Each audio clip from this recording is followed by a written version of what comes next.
to know what part of the spectrum they sit on the sustainability spectrum. So are they, and I mean financially sustainability, which end are they? Are they on the donor side, grant side, subsidy side, or right the other end on the commercial side, or are they a combination of the two? We are social and commercial. You as a project manager or a project holder or entrepreneur or single person entrepreneur need to understand whether you're looking for debt finance or equity finance. They are very, very different things. The equity funder typically wants a return. He wants to get involved in the corporate. He wants to direct the corporate through different layers, depending on how big the corporate is. But he's going to get very involved in that corporate. The debt fund, and typically there's a higher risk and a higher return expectation. The debt fund, on the other hand, remember, his return is only the interest. And then 100% downside risk unless he's got securities. So just think about what he wants from you. He's going to want all the securities, he's going to tie you up, he's going to want huge amounts of corporate governance in the organisation. The funding side is very difficult. And we had 2 or 3 routes to that, and we really ended up with a focus on what we call the impact investors. And there's an increasing amount of impact investors around the world. These are typically immensely wealthy families or structures that want to invest not only to make money, but also to do good. So it's not just going and buying 5 more shares in BHP or whatever it is, it's actually investing in businesses that make a difference. And we ended up securing $8 million from 4 different funds of those impact investors. Financing, always an issue. You know, we're on the foreground of social business. It's just starting up in South Africa. So there's no formal ground for us to really stand on. Most companies look at you and say, like, you're either an NGO or you're for profit. What is this in-between stuff? It could sideline smaller businesses that don't necessarily have the capital to get all these accreditations and everything. And that's why I think the great thing about the WWF is it's a great mark and a vote of confidence that we've received there. So that's been fantastic for us.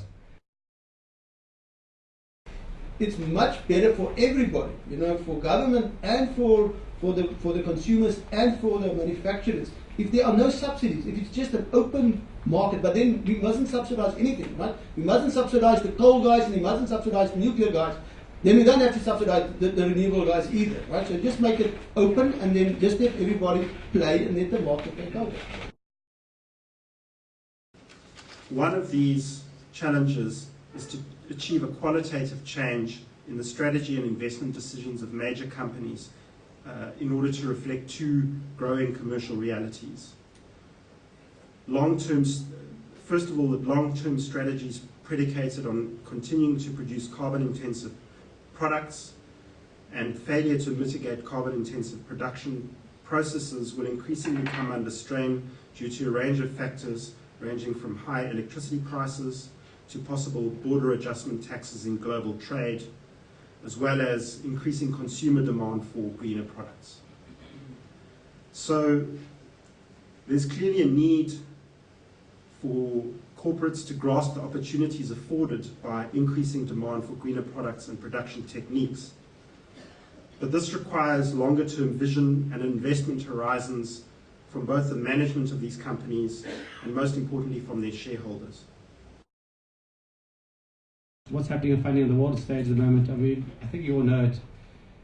You know, when you run out of family and friends, donor funding, what has come up recently, recent innovation the last 4 or 5 years is crowdfunding. It has not been big in South Africa, but it's really on consumer innovation and technology innovation. You're going to struggle to get proper crowdfunding and anything else out there. So people are really funding the gadget up front, or the new innovation up front. That's really what's happening there. We have this index which is called the Global Cleantech Innovation Index, which we have developed with the Cleantech Group, which is looking at all G20 countries and another 18 countries, and South Africa is in there. Looking at the eastern side, we have the big commercializers. The strong commercializers in the cleantech sector are China and India.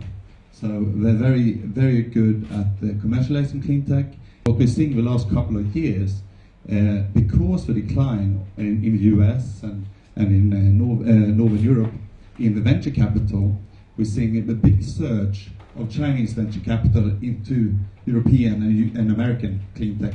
So we've seen a 6-fold increase in Chinese venture capital very recently going into clean tech in these economies that are very good at startup generating. South Africa has a very strong entrepreneurial culture, and that's something that South Africa can certainly build on. And also quite a lot of mergers and acquisitions, so big companies investing in clean techs in South Africa.